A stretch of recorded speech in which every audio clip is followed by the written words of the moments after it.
یعنی یہ کہ جو بھی ہم ناپ تول کرتے ہیں، گنتی کرتے ہیں، عمر کی کرتے ہیں، وقت کی کرتے ہیں، تو اس کے لیے دو یہ چیزیں کام آتی ہیں، ایک سورج ہے اور ایک چاند ہے۔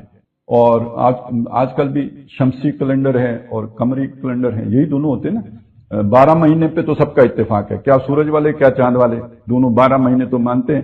تو سورج والوں کا جو ہے وہ انگریزی جو مہینے ہیں ان میں جنوری فروری ہوتا ہے، اور یہ بھی سورج والے مہینے ہیں، یہ جو پھگن چیتر ہے نا، یہ بھی شمسی نظام ہے۔ تو شمسی نظام صرف جو ہے نا وہ مغربی نہیں ہے، جو مغرب میں رائج ہے اس کے ساتھ جو مہینے آتے ہیں وہ جنوری فروری مارچ اپریل آتے ہیں، اور یہ جو آپ کا مشرق میں جو ہندوستانی جو بکرمی کہتے ہیں اس کو، تو یہ ہے یہ بھی شمسی، اور اس کے ساتھ وہ ہوتا ہے جی ساون بھادوں اور اسوج کہتے ہیں وہ اسے، کتک ہم کتا کہتے ہیں وہ کتک ہے۔ تو اس طرح وہ جو ہے نا یہ 12 مہینے وہ بھی پورے کر دیتے ہیں، تو وہ بھی شمسی ہیں۔ اور ہمارا جو معاملہ ہے یعنی اسلامی جسے ہم عام طور پہ کہتے ہیں وہ سارا کا سارا چاند پر ہے۔ اچھا، بعض لوگ اسے اسلامی کے مقابلے میں شمسی کو غیر اسلامی سمجھ لیتے ہیں، تو ایسی بات نہیں ہے۔ اسلامی ہم اس معنی میں اسے کہتے ہیں کہ مطلب ہمارے رمضان کا جو بھی تعین ہوگا تو قمری اعتبار سے ہوگا، اس میں شمسی اعتبار نہیں لیا جائے گا۔ اسی طرح حج کا جو بھی تاریخیں مقرر ہوں گی تو قمری اعتبار سے ہوں گی، لیکن اس کا یہ مطلب نہیں کہ ہمیں سورج کے حساب کے ساتھ ہمارا کوئی عمل دخل ہی نہیں ہے۔ ہماری نماز ساری کی ساری سورج کے گرد اس کا معاملہ ہے۔ اقیم الصلاۃ لدلوک الشمس الی غسق اللیل وقرآن الفجر، تو نماز کا تو سارا نظام سورج کے گرد ہے۔ ظہر کب ہوگی؟ جب سورج ڈھل جائے گا۔ عصر کب ہو جائے گی؟ جب سایہ اتنا ہو جائے گا۔ مغرب کب ہو جائے گی؟ جب سورج غروب ہو جائے گا۔ اور سورج غروب ہوئے تقریباً رات اتنی گہری ہو چکی ہوگی تو عشاء ہوگی، سورج نکلنے سے اتنے پہلے تک جو ہے وہ آپ کی فجر ہوگی۔ تو نمازوں کا سارا نظام جو ہے وہ سورج کے ساتھ ہی۔ اسی طرح روزہ رکھنے کا نظام، روزے کے مہینے کا تعین تو چاند کرے گا، لیکن روزہ رکھنے کا جہاں تک معاملہ ہے تو اس کا تعلق بھی سورج کے ساتھ ہے۔ وہ جو خیط الابیض من الخیط الاسود جو ہے وہ تو سورج ہی طے کرے گا نا کہ یہ کالی دھاری سے سفید دھاری کب ممتاز ہوئی ہے، یہ تو سورج کی بنیاد پر طے ہوگا۔ اور ثم اتموا الصیام الی اللیل، پھر روزے کو پورا کرو رات تک، تو رات اور دن کا یہ جو الٹ پھیر ہے یہ تو سارا سورج کا مرہون منت ہے۔ تو یہ سمجھ لیجئے کہ ایسا نہیں ہے کہ ہمارے اسلامی حساب کتاب میں سورج کا کوئی عمل دخل نہیں ہے، بالکل ہمارے عبادات کا یعنی جو معاملہ ہے خاص طور پہ حج اس کا روزے کا ہے اور نماز کا ہے، تو اس کے سورج کا بھی اس میں عمل دخل ہے اور اس میں چاند کا بھی عمل دخل ہے۔ روزے کے معاملے میں تو چاند کا ہے، نماز کے معاملے میں چاند کا عمل دخل نہیں ہے۔ تو بڑی بات یہ آ گئی، یوں سمجھ لیجئے کہ اللہ نے ایک بہت بڑا گھڑیال بنایا۔ ایک ہماری یہ گھڑی ہے نا، چھوٹی سی گھڑی ہوتی ہے جو ہم رسٹ واچ جو ہم کلائی پہ باندھ لیتے ہیں، یا اس سے پہلے ایک گھڑی ہوتی تھی جو جیب میں ڈال لیتے تھے۔ تو یہ جو ہماری گھڑی ہے اسی طرح ایک بڑی گھڑی ہے جو اللہ تعالیٰ نے بنائی ہے، اور ہماری گھڑی کے اندر کبھی کبھی فرق آ جاتا ہے۔ وہ جو اب تو خیر الیکٹرانک گھڑیاں ہیں ان میں شاید نہیں آتا فرق، لیکن پہلے اچھے سے اچھی گھڑی ہوتی تھی، راڈو شاید سمجھا جاتا تھا، بڑی اچھی گھڑی ہوتی تھی۔ تو جو بھی اچھے سے اچھی گھڑی بھی ہو تو اس میں کوئی نہ کوئی 24 گھنٹے میں کوئی 15 سیکنڈ آگے پیچھے ہو جاتے تھے، بڑا مشکل ہوتا تھا کہ بالکل برابر چلتی رہے، آگے پیچھے ہو جاتی تھی۔ لیکن یہ کہ کبھی سورج لیٹ ہوا، کبھی چاند لیٹ ہوا۔ والشمس تجری لمستقر لها ذالک تقدیر العزیز العلیم، اور سورج ہے جو چلا جا رہا ہے اور اپنے مستقر جو اس کا جو رستہ مقرر کر دیا گیا نا، جس پر اس نے جس پر اسے قرار ہے، وہ جیسے ٹرین آپ پٹری پہ چڑھا دیتے ہیں، تو یوں سمجھ لیجئے یہاں قرار وہ جو مستقر ہے وہ کسی ایک مخصوص ٹھکانے کے لیے نہیں ہے، اس پورے رستے کے لیے یہ لفظ استعمال ہوا ہے جس پر سورج چل رہا ہے۔ تو وہ چلا جا رہا ہے اور نہ آگے ہوتا ہے نہ پیچھے ہوتا ہے، کوئی لہجہ سیکنڈ کا 1000واں حصہ بھی اس کی جو ہے نا وہ چال آگے پیچھے نہیں ہوتی۔ اور یہ کیا ہے؟ فرمایا ذالک تقدیر العزیز العلیم، یہ تقدیر ہے۔ اب تقدیر کا مصیبت ہماری یہ ہے کہ ہم ترجمہ کرتے ہیں اندازہ ہے، اب کیا کریں اس کا ترجمہ؟ یہ ترجمہ اصل میں اندازہ تو ہمارے عام محاورے میں تکے کو کہتے ہیں نا، میں نے اندازے پہ پتھر مارا، یعنی میں نے کوئی نشانہ لے کے نہیں چلایا، اندازے پہ چلایا۔ تو وہ جب اندازہ ہم اس کا ترجمہ کرتے ہیں تو مجبوری یہ ہو جاتی ہے کہ ہمیں لگتا ہے کہ یہ کوئی اللہ نے بھی نعوذ باللہ کوئی تکا لگایا، ایسی بات نہیں ہے۔ یہاں اندازہ پرفیکشن کے معنی میں ہے، ذرا دیکھو کوئی بال برابر فرق آتا ہو اس سارے جو ہے عمل کے اندر، اور صدیوں سے قرنوں سے چل رہا ہے، کوئی لہجہ آگے پیچھے نہیں ہوا۔ یہ ہے اس کا مقرر کیا ہوا اندازہ۔ ذالک تقدیر العزیز العلیم۔ اور لا الشمس ینبغی لہا ان تدرک القمر ولا اللیل سابق النہار، نہ سورج کے لیے ممکن ہے کہ جا کے چاند کو پکڑ لے، نہ چاند کے لیے ممکن ہے کہ اس کو کراس کرے۔ یہ سب اپنے اپنے مدار میں، اپنے اپنے مستقر پر، اپنے اپنے دائرے میں چکر کھا رہے ہیں، آگے پیچھے نہیں ہو سکتے۔ کل فی فلک یسبحون، صرف سورج اور چاند ہی نہیں بلکہ سب کے سب جتنے بھی اجرام سماویہ ہیں سب متحرک ہیں، سب جو ہے وہ چکر کھا رہے ہیں۔ اچھا، یہ قرآن مجید اس زمانے میں بات کر رہا ہے کہ جب بہت سے لوگوں کا یہ خیال تھا کہ جی زمین ساکن ہے، تو قرآن کہہ رہا ہے کچھ بھی ساکن نہیں ہے۔ کل فی فلک یسبحون، سب کے سب متحرک ہیں۔ ثبات فقط تغیر کو ہے زمانے میں، سکون محال ہے قدرت کے کارخانے میں، یہاں کوئی شے ساکن نہیں ہے، ہر شے متغیر ہے، ہر شے تغیر و تبدل سے گزر رہی ہے، اور ہر شے حرکت میں ہے۔ تو سورج اور چاند حساب کے لیے مقرر کیے، اور بڑا پرفیکٹ حساب ہے، یہ آگے پیچھے نہیں ہوتے، بہت ہی یوں سمجھیے کہ کامل قسم کا حساب ہے۔ وَالنَّجْمُ وَالشَّجَرُ يَسْجُدَانِ۔ اب یہاں پہ ایک مشکل ہے، نجم کا جو عام طور پہ سب کے جو بھی تھوڑا بہت بھی قرآن پڑھتا ہے اس کے ذہن میں آیا ہوگا کہ نجم کہتے ہیں ستارے کو۔ ابھی ہم نے پچھلی سورت پڑھی تھی، یعنی اس پچھلے سے پچھلی، وہ سورۃ النجم ہے، اور وہاں پہ ہم نے ترجمہ کیا تھا وَالنَّجْمِ اِذَا هَوَىٰ، جب تارا ڈوب جائے، تو وہاں تو متفقن علیہ ترجمہ یہی ہے کہ ستارے کو نجم کہتے ہیں، لیکن یہاں پہ آپ اگر ترجمے دیکھیں گے تو ترجموں میں اختلاف ہے۔ یہ میں بات اس لیے کھول رہا ہوں کہ یہ ذرا آپ کو اس سے بھی پتہ چلے کہ ترجموں میں اختلاف کیوں ہوتا ہے۔ تو ایک ترجمہ آپ کو ملے گا اس کا ستارہ ہی، یہ تو سیدھی سی بات ہوگی، مطلب تفہیم القرآن میں ترجمہ اس کا ستارے کیا گیا ہے، وَالنَّجْمُ وَالشَّجَرُ، ستارہ، اور یعنی یہاں چونکہ ان نجم ہے تو تمام ستارے مراد ہو گئی، یعنی جیسے دی اسٹار، تو یا تو کوئی خاص اسٹار ہوگا یا تمام اسٹار اس سے مراد ہوں گے، تو ان نجم کا مطلب یہ ہو گیا تمام ستارے۔ اور والشجر تو ویسے تو واحد ہے لیکن اس کا الف لام چونکہ جنس کا ہے لہذا تمام درخت مراد ہو گئے۔ تو ایک ترجمہ اس کا یہ کیا گیا کہ ستارے اور درخت یسجدان سجدہ ریز ہیں، سجدے کی طرف ہم بعد میں آئیں گے، پہلے ذرا میں یہ واضح کروں۔ دوسرا ایک ترجمہ ہے جو کیا ہے شیخ الہند نے کیا، محمود الحسن دیوبندی کا جو ترجمہ ہے، انہوں نے اس کا ترجمہ کیا جھاڑی اور درخت۔ اب یہ ترجمہ آپ کو بڑا عجیب لگا ہوگا کہ بھئی یہ جھاڑی کدھر سے آ گئی؟ تو نجم تو کہتے ہیں نجوم اسی سے بنا ہے، یعنی ستاروں کو کہتے ہیں، تو اس نجم کی جمع ہے نجوم، تو نجومی ہوتا ہے ستارہ شناس۔ تو یہ جو جھاڑی کا ترجمہ کدھر ہو گیا؟ اشرف علی تھانوی صاحب نے اس کا ترجمہ کیا ہے، یعنی نجم کا ترجمہ کیا بے تنے کے درخت، اور شجر کا ترجمہ کیا تنے والے درخت۔ ٹھیک ہو گیا؟ اب انہوں نے جھاڑی ترجمہ نہیں کیا، انہوں نے تنے والا درخت اور بے تنے کا درخت ترجمہ کر دیا۔ اچھا، تو آپ کو شاید اچھی یہ بات بھی عجیب لگے، لیکن ترجموں میں، اردو ترجموں میں ایک اچھا ترجمہ سمجھا جاتا ہے اہل علم کے ہاں، جو احمد رضا خان بریلوی صاحب کا ترجمہ ہے، تو انہوں نے اس کا ترجمہ کیا ہے سبزے اور درخت۔ نجم کا ترجمہ انہوں نے کیا کیا؟ سبزے۔ تو اب یہ آپ سمجھ لیجئے کہ یہ ترجمے کیوں مختلف ہو گئے۔ نجم کا ایک معنی تو خاص ہو گیا نا، کون سا جی؟ ستارہ۔ لیکن یہاں ستارہ ترجمہ کیا ہے، لیکن بہت سے لوگ وہ ہیں کہ جنہوں نے ستارے سے ہٹ کر اسے جو ہے نا وہ کوئی زمین سے اگنے والی چیز کی طرف، جھاڑی یا بے تنے کا درخت یا سبزہ، یہ تقریباً یہ تین ترجموں کے اندر وہ ساری باتیں آ جائیں گی جو مختلف مترجمین نے کی ہیں۔ تو وہ یہ ترجمہ کیا، کیوں کیا؟ اس کا سبب ہے کہ چونکہ یہاں پر ہم دیکھ رہے ہیں کہ سارے جوڑے بیان ہو رہے ہیں اور کنٹراسٹ ہے، سورج ہے تو اس کے ساتھ چاند ہے، جیسے دن ہے تو اس کے ساتھ رات ہو، آگ ہے تو اس کے ساتھ جو ہے وہ آپ پانی لے کے آئیں، تو یہ تقابل ہو رہا ہے۔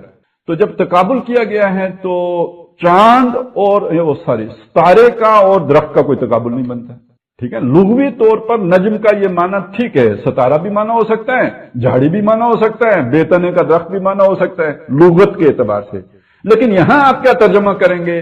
آپ نے سینس کرنا ہے کہ یہاں پہ جو عبارت کا بھاؤ ہے، جو آہنگ ہے، تو چونکہ ایک تقابل کیا جا رہا ہے لہذا یہاں پہ ستارہ ترجمہ کرنا مناسب نہیں ہے، ستارے کی اور درخت کی آپس میں کوئی مناسبت نہیں بنتی ہے، یہاں پہ جھاڑی اور درخت کی آپس میں مناسبت بنتی ہے، لہذا جھاڑی ترجمہ کر دیا۔ تو پہلی بات تو یہ سمجھ لیجئے نا کہ وہ آسمان کے ستارے سے اتر کر زمین والی شے کا ترجمہ کیوں کیا، تو اس کا سبب یہ ہے کہ وہ چونکہ جوڑے جوڑے آ رہے تھے تو وہ اس کی جن کو اس کا ذوق ہے تو انہوں نے مناسب سمجھا کہ اس کا ترجمہ یہاں پہ وہ ستارہ نہ کیا جائے بلکہ یہ کہ درخت کی مناسبت سے جو ترجمہ بنتا ہے وہ ترجمہ کیا جائے۔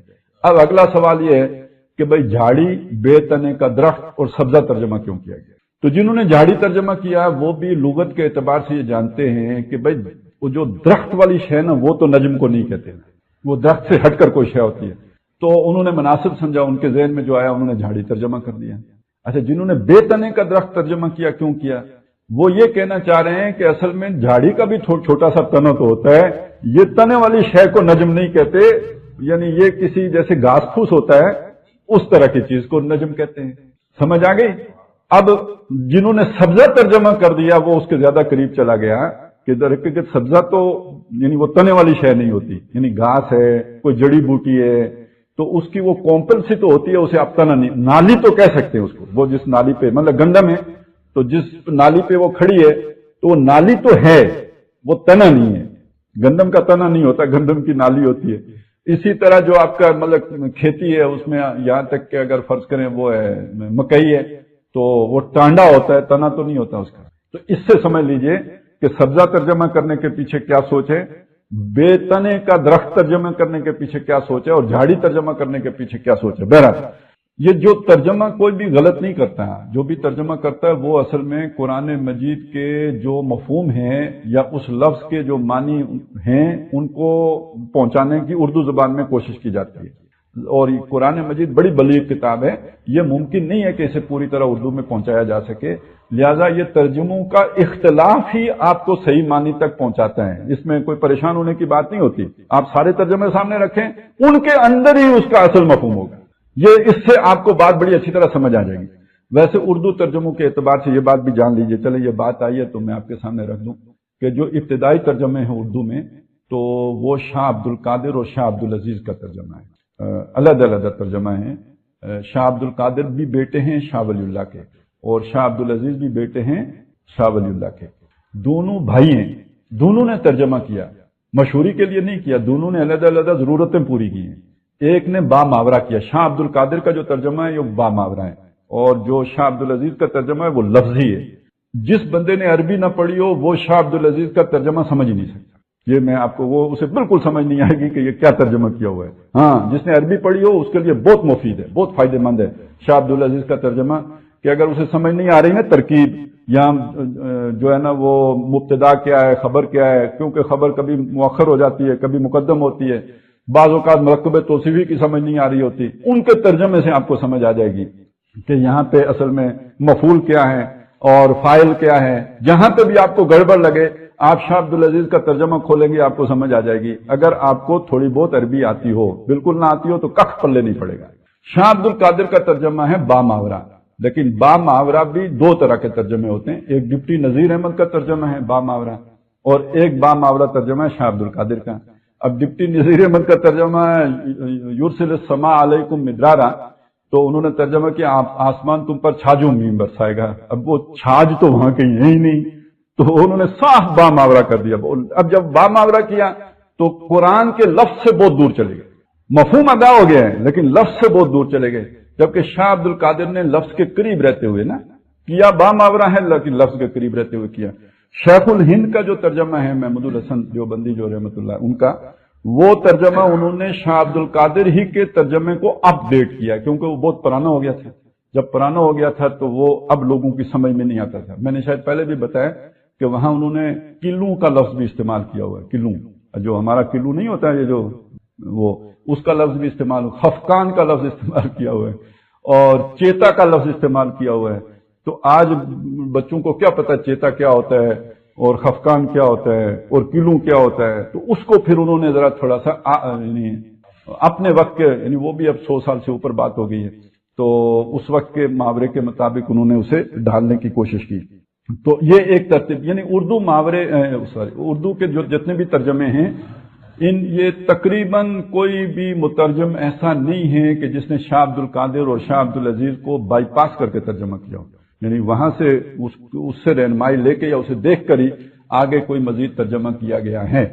اور بعض اوقات یہ ہے کہ جو اچھے مترجمین ہیں وہ فارسی ترجمہ بھی دیکھتے ہیں، جیسے شاہ ولی اللہ کا ترجمہ ہے فارسی زبان میں، انہوں نے خود فارسی میں کیا تھا، تو ان کے بیٹوں نے اردو میں کیا ہے، تو بعض اوقات کسی لفظ کا معنی جو ہے وہ سمجھانے کے لیے شاہ ولی اللہ کی بھی ترجمے جو فارسی زبان میں ہے اس کی بھی مثال پیش کی جاتی ہے۔ تو بہرحال یہاں پہ یہ چیز سامنے رکھیے کہ ترجمہ ایک آرٹ ہے، یہ کوئی آسان کام نہیں ہے۔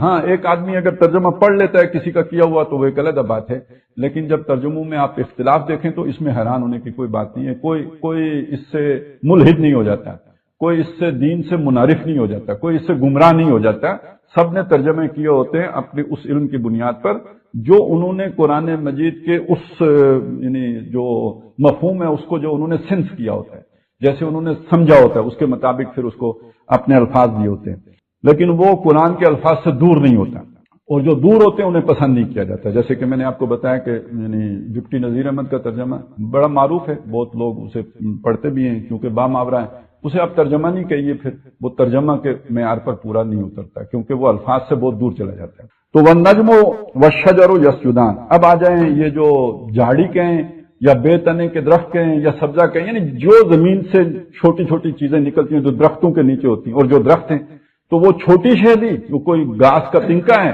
یا کوئی درخت بھی ہے، یسجدان یہ سجدہ ریز ہیں، اور یہاں سجدہ اصل میں اطاعت کے معنی میں آیا ہے، جب جس کے آگے آپ سجدہ کر دیتے ہیں اس کے آپ مطیع ہوتے ہیں، اس کے آپ فرما بردار ہوتے ہیں، اور یہاں پہ ان کا اطاعت کرنے کا مطلب کیا ہوتا ہے کہ جیسے ابھی ہم نے دیکھا کہ سورج اور چاند جو ہیں یہ اپنے مقررہ راستے سے دائیں بائیں نہیں ہوتے، آگے پیچھے نہیں ہوتے، اسی پر چلتے رہتے ہیں، گویا اللہ کے تابع فرمان ہیں۔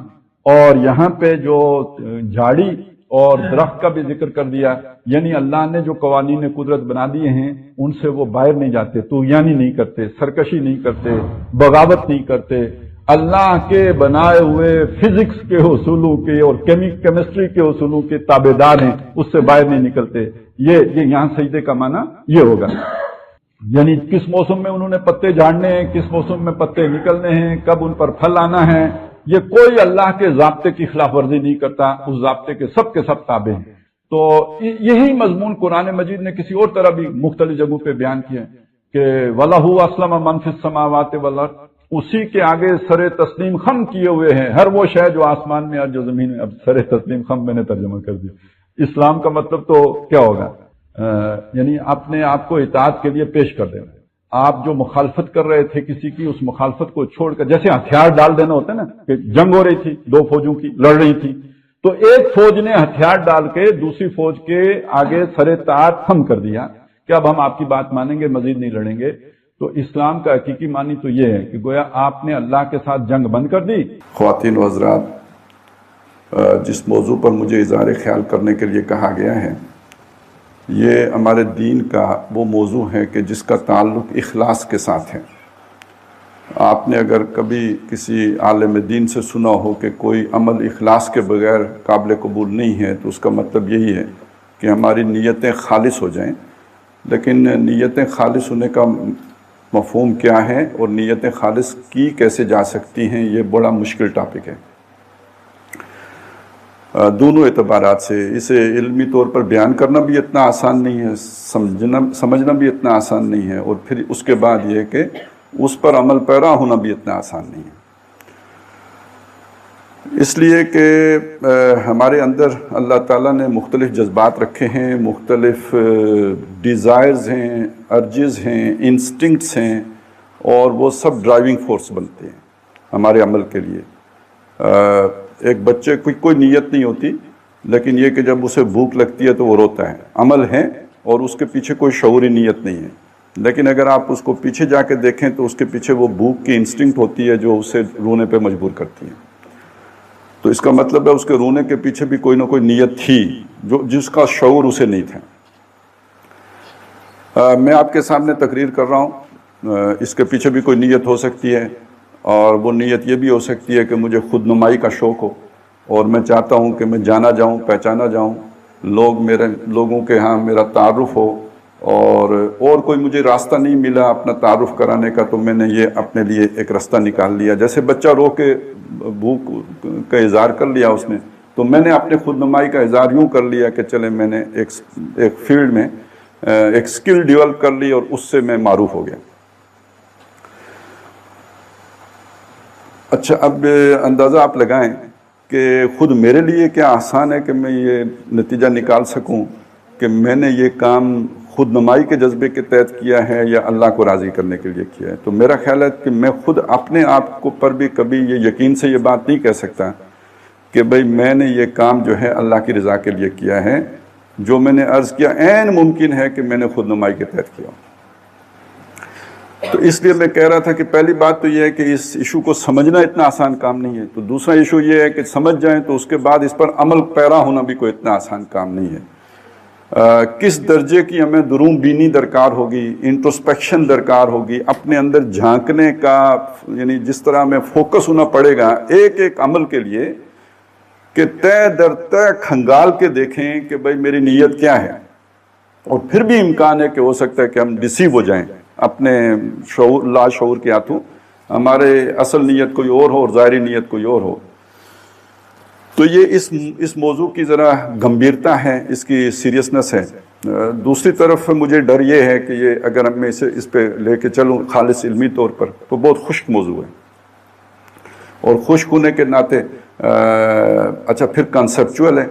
ہمارے سائنس اسٹوڈنٹ کا ایک مسئلہ یہ ہوتا ہے کہ وہ چونکہ زیادہ پریکٹیکل ہوتے ہیں اور ان کو لیبارٹری اور یہ ساری چیزوں سے گزرتے ہیں، وہ ایکسپیریمنٹ کرتے ہیں، تو ان کے کانسیپٹس وہ جو بھی سائنٹیفک کانسیپٹس ہوتے ہیں وہ اس ایکسپیریمنٹ کے تھرو کلیئر ہو جاتے ہیں. یہ جو خالص کنسیپچول چیزیں ہوتی ہیں ذرا ایبسٹریکٹ نوعیت کی ہوتی ہیں، ان کو کسی پریکٹیکل سے نہیں گزارا جا سکتا ہے. یہ تصوراتی اور تخیلاتی ہوتی ہیں، اور ان پہ اگر زیادہ فوکس کیا جائے تو اکثر و بیشتر آدمی خود ہی سونے لگتا ہے. یعنی وہ بھی ایک غیر شعوری عمل ہوتا ہے اور دماغ جو ہے نا سن ہونا شروع ہو جاتا ہے. تو ان موضوعات جو خشک ہوتے ہیں ان پر اظہار خیال اور بھی مشکل ہو جاتے ہیں. لیکن چونکہ اعلان یہی کیا گیا ہے، مجھے اچھا نہیں لگتا کہ جو موضوع چنا گیا ہے میں اس سے ہٹ کر کسی چیز پہ بات کروں. موضوعی پہ مجھے بات کرنی چاہیے. تو بس میں آپ سے چاہوں گا کہ ذرا آپ فوکس رہیں گے تو میں بھی کوشش کروں گا کہ یہ چیز آپ کے سامنے رکھوں. سب سے پہلی بات یہ سمجھ لیجئے کہ آخرت میں کسی بھی عمل کا، جیسے ابھی اعلان میں بتائی گئی تھی بات، عمل کے اندر وزن پیدا کرنے والی شے نیت ہوگی. جذبہ محرکہ کیا تھا، یعنی جس چیز نے آپ کو تحریک دی ہے وہ کام کرنے کے لیے، موٹیویٹنگ فورس کیا تھی، آپ کو فورس کیا آپ نے وہ کام کیا، اس کو نیت کہتے ہیں. اور سارا وزن اس عمل کو نیت لگے گا.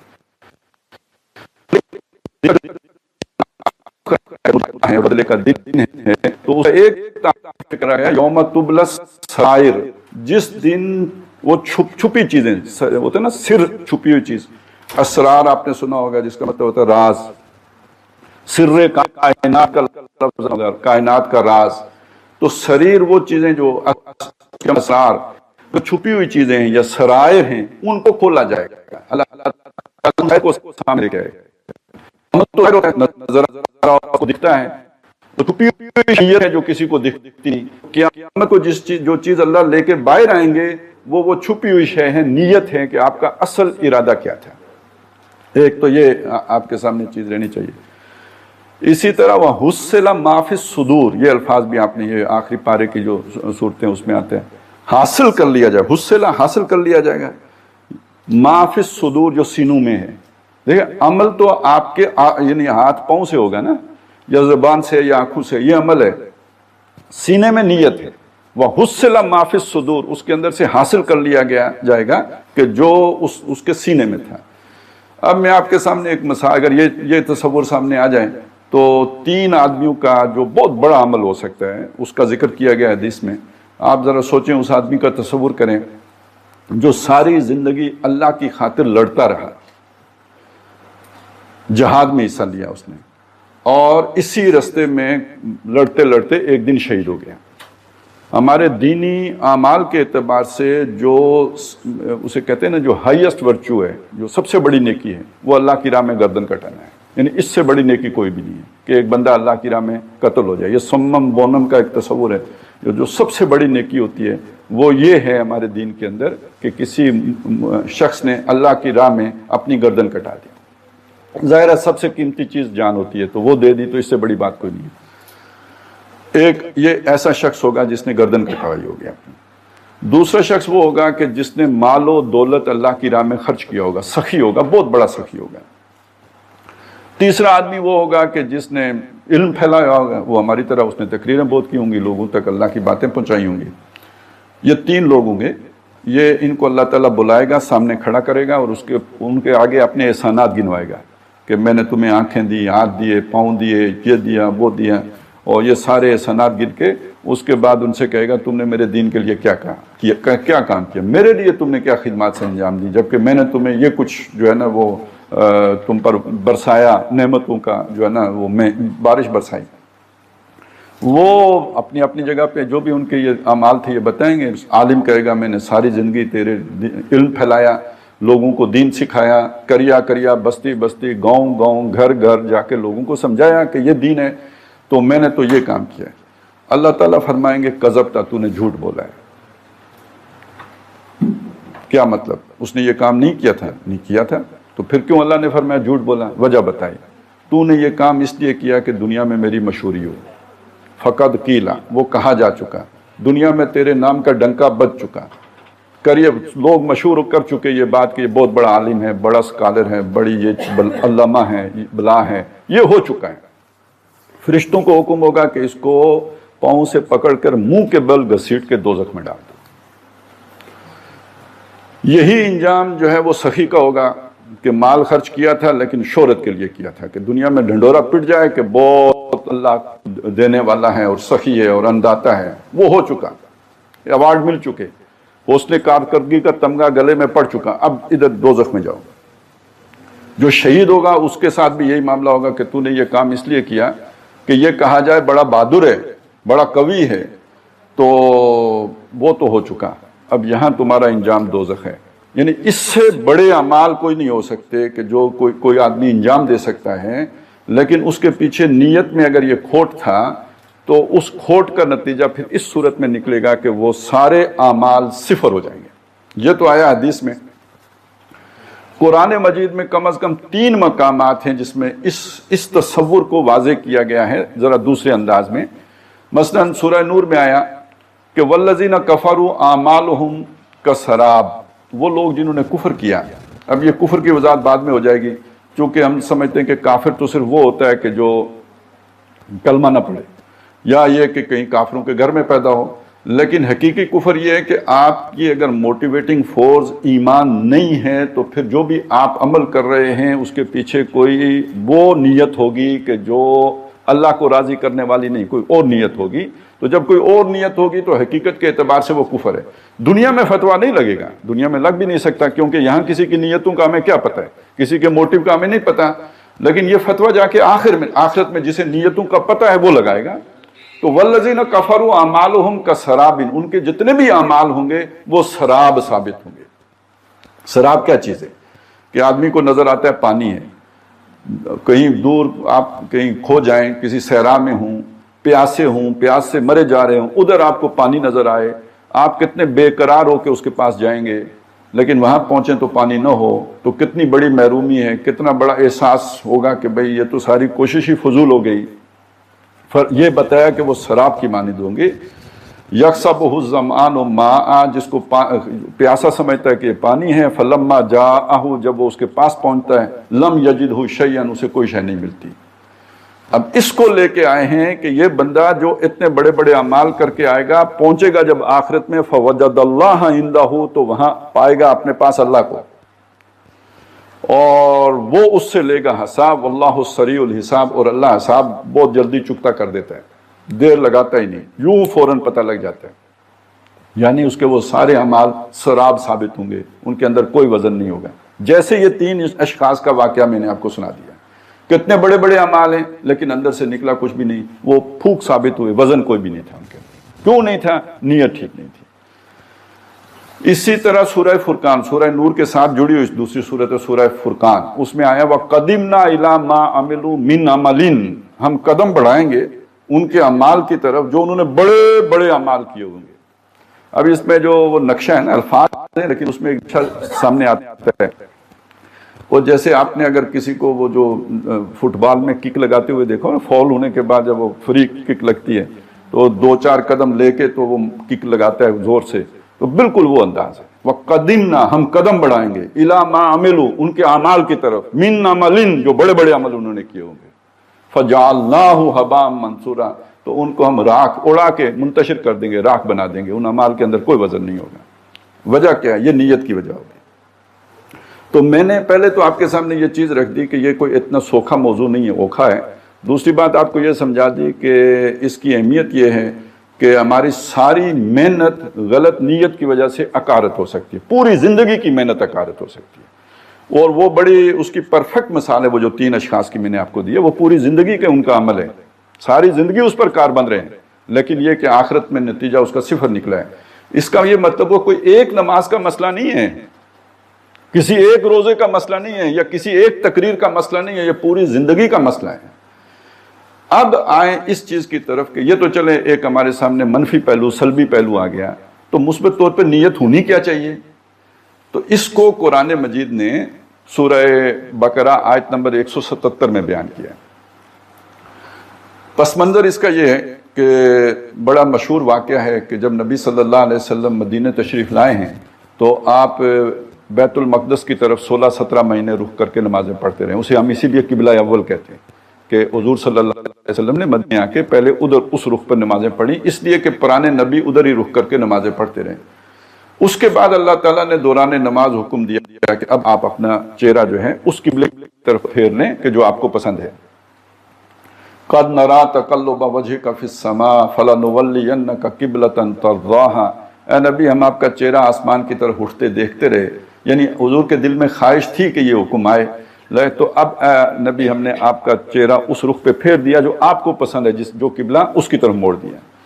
اب جب یہ قبلہ تبدیل ہوا، اس پہ یہودیوں نے بہت شور مچایا، انہوں نے کہا یہ کیسے نبی ہیں جن کو یہی نہیں پتا تھا کہ ہمارا قبلہ کون سا ہے؟ نبی کو تو عرشہ معلوم ہونی چاہیے، تو اگر ان کا قبلہ وہ تھا تو انہیں پہلے ہی ادھر آتے ہی پہلے دن سے ہی اسی رخ پہ نمازیں پڑھنی چاہیے تھیں۔ دوسرا انہوں نے یہ کہا کہ یہ تو ان کی نمازیں ہی جو 17 مہینے کی نمازیں یہ تو ساری خراب ہو گئی، ان کا قبلہ ہی غلط تھا، اگر اصل قبلہ ان کا یہ تھا تو یہ تو ساری نمازیں قبول ہی نہیں ہوں گی۔ یہ انہوں نے شور اٹھا دیا۔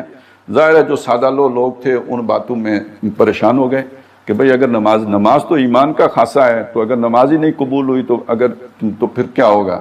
چلیں جو زندہ ہیں توبہ کریں گے، نمازیں لوٹائیں گے، کچھ ہوگا، جو اس دوران مر گئے ان کا کیا بنے گا؟ تو مطلب کچھ اس طرح کے سوالات کھڑے ہو گئے۔ اب اس کا جواب ہے جو اللہ تعالیٰ دے رہے ہیں۔ پہلے تو ان لوگوں کو کہا یہ بے وقوف ہیں۔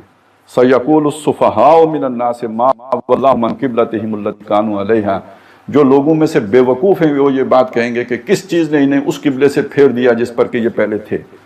تو بے وقوف کہا، کیوں کہا؟ بے وقوف ہم کب کسی کو کہتے ہیں؟ جب کسی کو کوئی بات سمجھ میں نہ آ رہی ہو، ہم کہتے ہیں تو بالکل بے وقوف ہے۔ الو بھی کہتے ہیں، الو کا پٹھا بھی کہتے ہیں۔ تو یہ اصل میں یہ ساری اسی کے قریب قریب باتیں ہو گئیں کہ وہ ہم ریئیکٹ کر رہے ہوتے ہیں اس چیز پہ جب کسی کو کوئی چیز سمجھ نہیں آتی ہے۔ تو اللہ نے کہا، تو یہ اللہ نے یعنی انہیں بیوقوف کس بنیاد پہ کہا؟ اسی بنیاد پر کہا کہ یہ پورا تصور ان کا صحیح نہیں ہے، انہوں نے چیزوں کو اوپر سے دیکھا ہے، گہرائی سے نہیں دیکھا ہے، اس لیے کہ آپ بے وقوف ہیں۔ اور آگے جا کر پھر اسے سمجھایا کہ دیکھو نیکی جو ہے صرف یہی نہیں ہے کہ تم اپنے چہرے مشرق یا مغرب کی طرف پھیرو۔ لیس البر ان تولوا وجوہکم، وجہ چہرہ، وجوہ اس کی جمع، تو نیکی یہ نہیں ہے کہ تمہارے چہرے مشرق کو پھرے ہوئے ہوں یا مغرب کو پھرے ہوں۔ نیکی کا یہ ظاہر ہے، اس سے نیکی کی رسم بنتی ہے، اس سے نیکی کا ایک ظاہری ڈھانچہ بنتا ہے، وہ ڈسپلن کے لیے وہ بھی ضروری ہے، اس کی اہمیت ہے، اس کی اہمیت سے انکار نہیں ہے، لیکن اس کو کل سمجھ لینا یہ بے وقوفی ہے، یہ سمجھداری نہیں ہے۔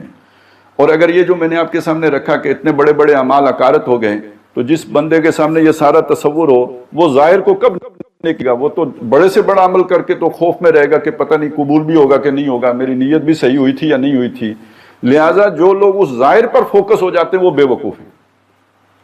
اصل سمجھداری کی بات یہ ہے کہ یہ سمجھ لیا جائے کہ نیکی اس کی وَلَٰكِنَّ الْبِرَّ مَنْ آمَنَ بِاللَّهِ وَالْيَوْمِ الْآخِرِ وَالْمَلَائِكَةِ وَالْكِتَابِ وَالنَّبِيِّينَ، نیکی اس کی ہے جو ایمان لایا اللہ پر، اس کی ہے جو آخرت پر ایمان لایا، اس کی ہے جو کتابوں پر ایمان لایا، اس کی ہے جو نبیوں پر ایمان لایا، جو فرشتوں پر ایمان لایا، اس کی نیکی۔ اب دیکھیے پھر سوچیں، جب بھی نیکی کا لفظ آپ کے ذہن میں آئے گا، آپ کے ذہن میں کوئی نہ کوئی عمل آئے گا۔ رسول آ کے لوگوں کو خبردار کر دیں کہ یہ دن آنا ہے اور اللہ نے آپ سے یہ پوچھنا ہے، یہ گواہی ہے جو رسول دیتے ہیں اللہ کی طرف سے لوگوں کے سامنے۔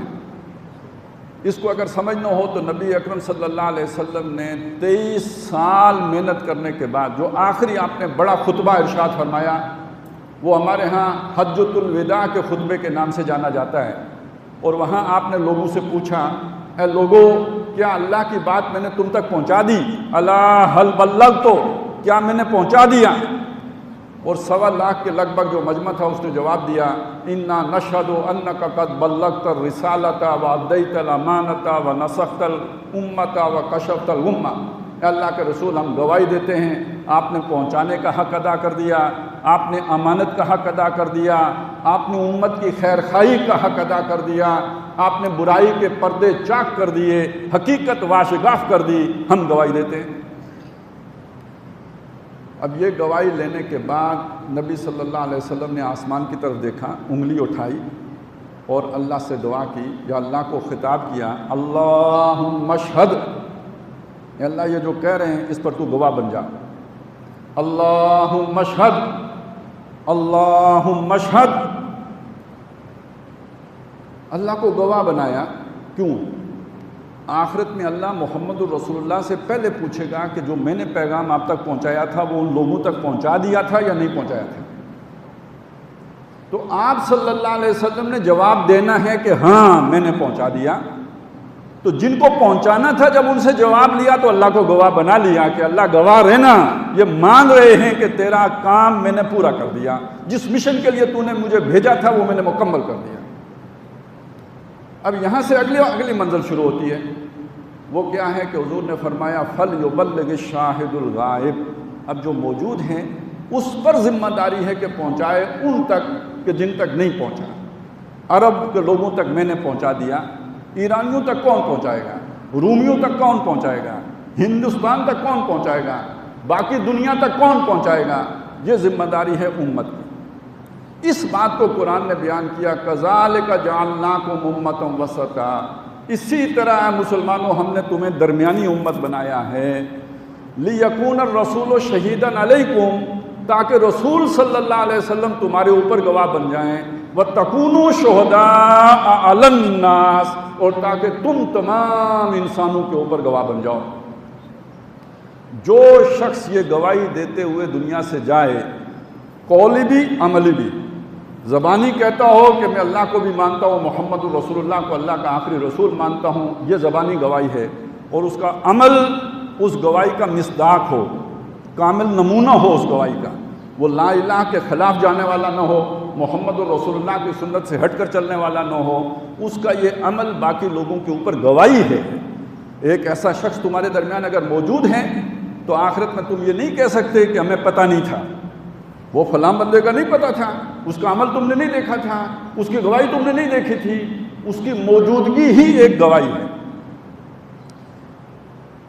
یہ ہے کہ جو ذمہ داری امت پر اللہ تعالیٰ نے لگائی، امت جب تک اس ذمہ داری کو ادا کرتی رہی، اللہ کی مدد امت کے ساتھ رہی، اور جب امت نے اس ذمہ داری کو بحیثیت مجموعی ترک کیا تو اس کے بعد اللہ کی مدد بھی آہستہ آہستہ اٹھتی چلی گئی۔ صرف آج جو دنیا میں مسلمانوں کے ساتھ ہو رہا ہے تو سمجھ لیجئے اصل سبب اس ذمہ داری کو ترک کرنا ہے، جس وجہ سے اللہ نے امت سے اپنا دست شفقت ہٹا دیا۔ اب آ جائیں کہ حضرت حسین رضی اللہ تعالیٰ عنہ نے جو قربانی دی، تو وہ اس کو ہم کیوں کہتے ہیں کہ اسلام زندہ ہوتا ہے ہر کربلا کے بعد؟ تو اب سمجھ لیجئے اصل اسلام کیا ہے۔ ابھی ہم قربانی کی عید کر کے فارغ ہوئے نا، یہ جو قربانی کی عید ہے اس میں پیغام کیا ہے؟ اللہ کی طرف سے ایک خواب آئی باپ کو کہ اپنے بیٹے کو میری راہ میں قربان کرو۔ باپ بیٹے سے پوچھتا ہے کہ اللہ تعالیٰ کا یہ حکم ہے، میں تو کرنے کے لیے راضی ہوں، تم بھی تیار ہو کہ نہیں ہو؟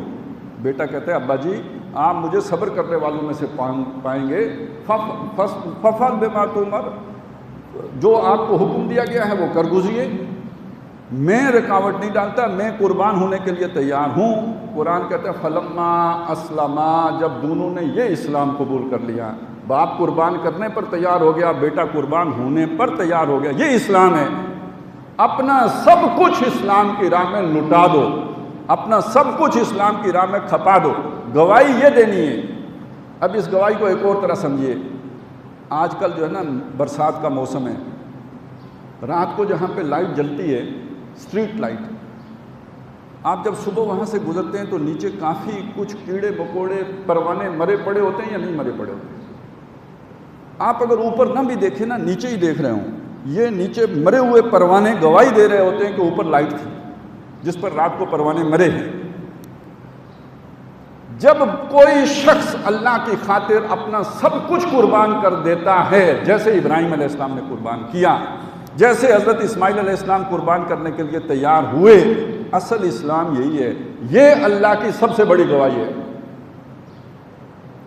علامہ اقبال نے اس مضمون کو باندھا ہے، مقام بندگی دیگر مقام عاشقی دیگر، یہ جو بندگی ہے، عبادت ہے، سجدہ ہے، تلاوت ہے، نماز ہے، حج ہے، روزہ ہے، اللہ کے احکامات کی پیروی ہے، یہ وہ مقام ہے کہ جو فرشتے بھی اس پر موجود ہیں، تو یہ مقام بندگی ہے۔ لیکن اس سے اوپر ایک مقام ہے، وہ عشق کا مقام ہے، محبت کے جنون کا مقام ہے۔ ز نوری سجدہ می خائی ز خاکی بے شزاں خائی، اگر ان نوریوں سے، فرشتوں سے مجھے سجدے چاہیے تو یہ جو خاکی میں نے بنائے ہیں ان سے سجدے بھی چاہیے ہیں، لیکن اس سے زیادہ بھی چاہیے۔ چنا خود را نگہداری بائیں بے نیازی، ہاں وہ ایک بے نیاز ذات ہے، لوگوں کی نظروں سے اوجھل ہو گئی ہے، اسے کوئی جانتا ہی نہیں ہے، کسی کو معلوم ہی نہیں کہ وہ بھی کوئی ہستی ہے، لوگ اپنے دھندوں میں پڑے ہوئے ہیں۔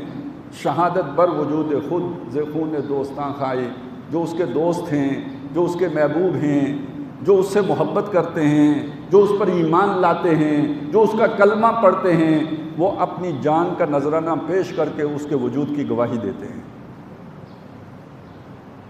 تو اصل اسلام کیا ہوا؟ اللہ پر اپنی جان نچھاور کر دینا ہے، اللہ کے دین پر اپنی جان نچھاور کر دینا ہے۔ ہماری حکمت کا تقاضا کیا ہوتا ہے؟ گھر بچا لینا، جان بچا لینا، عزت بچا لینا، مال بچا لینا، کاروبار بچا لینا، کیریئر بچا لینا، نوکری بچا لینا، تعلق بچا لینا۔ جو آپ نے بچا لیا، ہم کہتے ہیں یہ بڑا سیانہ بندہ ہے، اس نے سانپ بھی مار لیا، لاٹھی بھی ٹوٹنے سے بچا لی۔ اصل اسلام کیا ہے؟ تو بچا بچا کے نہ رکھ اسے، تیرا آئینہ ہے وہ آئینہ کہ شکستہ ہو تو عزیز تر ہے نگاہے آئینہ ساز میں۔ اب آپ سوچیں، محمد الرسول اللہ صلی اللہ علیہ وسلم اسی طرح جان ہتھیلی پہ لے کے نکلے یا نہیں نکلے؟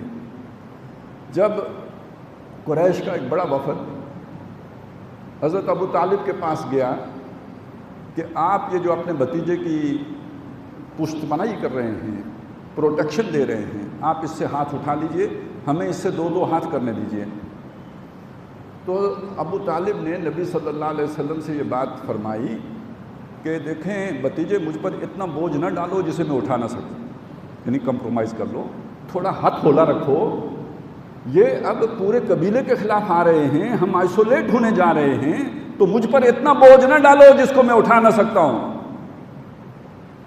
جواب میں محمد الرسول اللہ صلی اللہ علیہ وسلم نے جو الفاظ ارشاد فرمائے وہ کیا ہیں کہ چاچا جان، اگر یہ لوگ میرے ایک ہاتھ میں سورج اور دوسرے میں چاند رکھ لیں تو میں تب بھی وہ کام نہیں چھوڑوں گا جس پر اللہ نے مجھے مامور کیا ہے، یا تو میں اس کام میں سرخرو ہوں گا اور کامیاب ہوں گا، یا اسی کام میں اپنی جان گھول دوں گا، لگا دوں گا، کھپا دوں گا۔ یہ وہی حضرت اسماعیل والی بات ہو گئی یا نہیں ہو گئی؟ گویا آپ نے اپنی طرف سے تو کوئی دریغ نہیں کی، کوئی کسر نہیں چھوڑی، باقی اللہ بچا لے، جیسے اللہ نے اسماعیل کو بھی بچا لیا، اللہ نے محمد رسول اللہ کو بھی بچا لیا۔ بات تو بنی نا، قتل کے فیصلے تو ہوئے نا، تلواریں تو نکلی، ایک دفعہ نہیں کئی بار نکلی، پتھر پڑے،